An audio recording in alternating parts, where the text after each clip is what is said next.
Hello! Today's vibrant video offering is going to help sharpen your skills in analysing and responding to an unseen poetry question. Now I know some exam boards, run by brutes, expect you to compare two unseen poems, but we're just going to play about with one today. And it's a poem by a rising star of the performance poetry scene, an Instagram poet who's very popular with some of my students. And yes, I am sufficiently old and backwards, I had to go and Google what Instagram was. Anyway, this poet, Ruby Dhal, is beloved as some of my bright reflective students that I teach, who feel that she's got something to say about life and love and that time-honoured battle of the sexes. And here be Ruby Dhal's poem, untitled I believe, exploring how men, or some men I should say, some men have a bias in hypocrisy when faced with an assertive woman. Take a minute or two to have a read through. Yeah, I should probably fess up at this point and say that a lot of this poem's analysis was conducted by my frighteningly competent GCSE English class. So, if there's any opinions in here that you don't like or agree with, it's all their fault. Now the first thing you should do when you come across an unseen poem, rather than diving straight in and snuffling about for language and structural techniques, is just try and understand the meaning, or perhaps the message, or perhaps a moral that the poem is trying to present. On the right there you can see I've very succinctly summarised some ideas that the poem unfurls. Many men claim to admire strong women, but in reality they find these women somehow unacceptable, and maybe they need to be a bit more careful, a bit more aware of these strong women, some of them stronger than they are.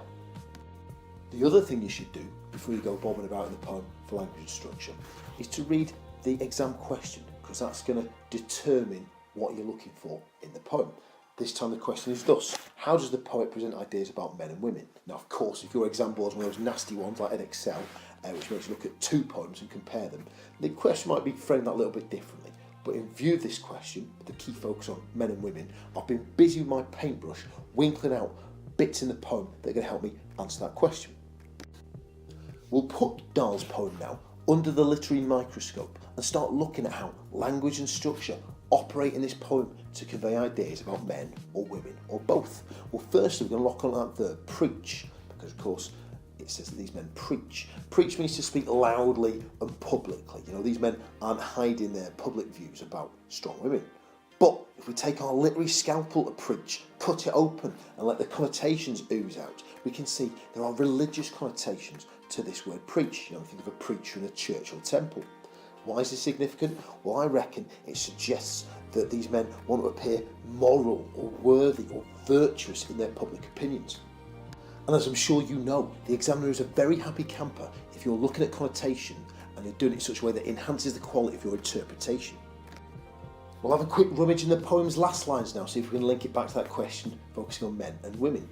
Top tip for students angling for those level 9s is to try and winkle out, try and find two techniques in one bit of evidence, especially if the effects of those two techniques kind of work together or support each other in some way.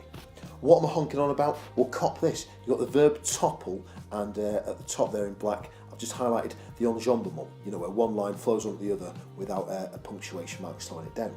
Topple, it means if you topple somebody, you've got the power to defeat them, to bring them low, to bring them down. And enjambment creates pace, as you can see from my goofy little cartoon at the bottom there.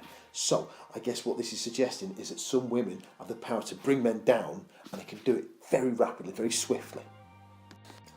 This is the last feature of the poem that we're going to run through in detail before we start spinning this stuff in examiner exciting essay paragraphs. We're looking at the formal structure of the poem now, which is free verse, and as my picture of this stone cold maverick amply demonstrates, free verse doesn't play by the rules. It rejects fixed or consistent rhyme schemes. It poo-poos the idea of a fixed or consistent line length.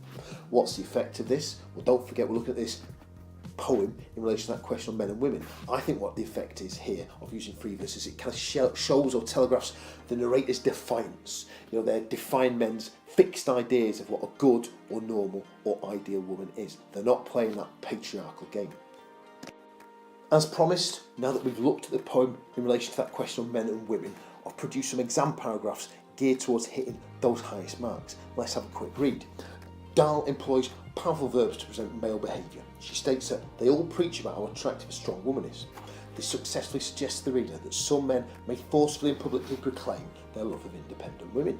However, the verb preach has religious connotations. This serves to depict these men as trying to present themselves as moral or virtuous in their public views on women.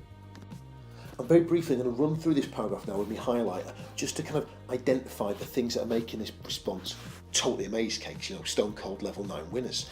In red there, you've got verbs and males. So with my point there, I'm name checking the technique that the poet's using, a language one in this case. I'm also using a keyword from the question. Remember, it was about men and women. Well, male, of course, relates to men, doesn't it?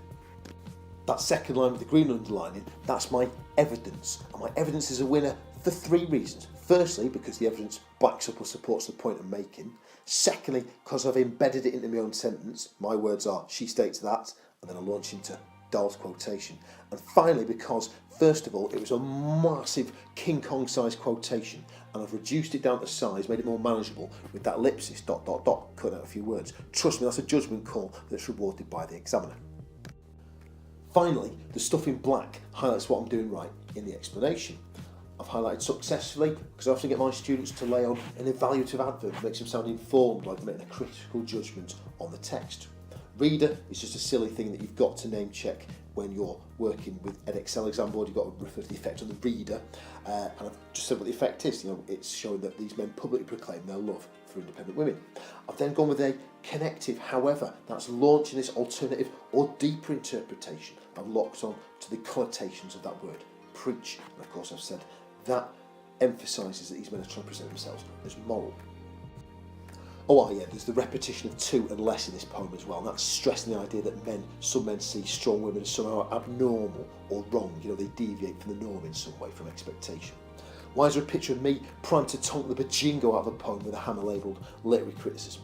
Well, it's simply because you, or maybe Ruby Dhal the poet, are sitting there thinking, no, Mr Taylor, you jug-eared jackass. You're just murdering that velvety verse with your clumsy academic proddings. This is not what the author intended. And I'd have to be a bit of a snotty Herbert really and say, hey, that's not really my problem. I've just got to please the examiner. And if my ideas and opinions on the poem are well supported with the necessary evidence and a solid explanation, then you can bet the farm the examiner's going to love it. You can have a quick gander at this paragraph where I've percolated or refined all that stuff I was saying about Dhahl's use of free verse. I've turned it, of course, into this solid exam fodder, a paragraph to inform and delight. A quick 30-second sell on the benefits of poetry, above and beyond it being a means of smashing your lit GCSE. Little riffs, little lines of poetry help you through life's tough times. It's not just me. Athletes, business leaders, people who've endured horrific circumstances often admit to getting some sort of spiritual nourishment, some sort of sanity support from poetry, when fate is fighting in your face. Like a line from Sylvia Plath's, you can see that goofy cartoon on the left. For me, that line was pure wish fulfillment, but it helped me get up every hour on the house some years back when my daughter was a baby and was roaring down the house like a bleeding air raid siren. So poetry is almost like body armour for the emotions. It's a way of protecting you. But back to business. If you so wish, give this one a quick scan. It just takes all that stuff about the topple verb and enjambment that I was honking on about before and converts it into an exam paragraph. You know my brush strokes by now, you know how I shape these responses. Maybe try and identify what I've done here to make it such a winner. And if you really wish, you can lock an eyeball over this one and all. Let's check out one poem by a rising young star, handled with attention to detail, a deftness of touch that would not shame a Swiss watchmaker. It's time to say $2 or toodles, and best of luck in that exam hall.